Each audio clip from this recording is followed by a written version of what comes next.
Guys আসসালামু আলাইকুম। আজ চলেছি আমরা ইফতার শেষে চা খেতে। রাব্বিল ট্রিট দিছে আমাদেরকে, সেই উপলক্ষে চলে আসছি আমরা ড্রাগনের বাগানে। রাস্তার মাঝে খুব সুন্দর একটা বাগান।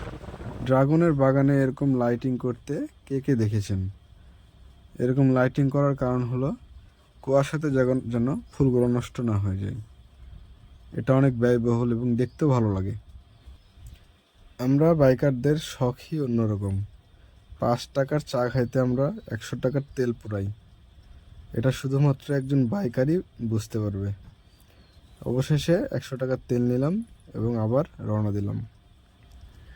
বাংলাদেশের মধ্যে সবথেকে পরিচ্ছন্ন শহর, ক্লিন সিটি খ্যাত রাজশাহী।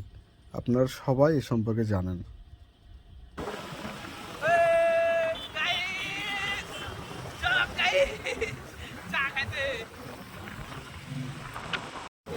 গাইস এটা হচ্ছে বায়া বাজার। আমরা এই 7 কিলোমিটারের ট্রিপে অলরেডি 2 কিলোমিটার পরে আমরা একটা বিরতি নিয়েছি।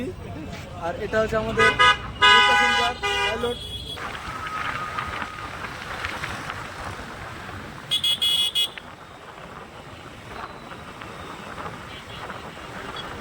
যেহেতু হাতে সময় কম, কারণ ইফতার পর থেকে এশার নামাজ পর্যন্ত বেশি সময় পাওয়া যায় না, তাই আমরা আমাদের প্ল্যান পরিবর্তন করলাম এবং আর দূরে না যাওয়ার সিদ্ধান্ত নিলাম।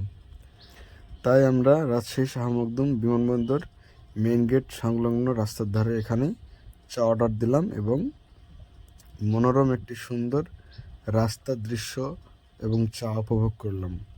ধন্যবাদ সবাইকে।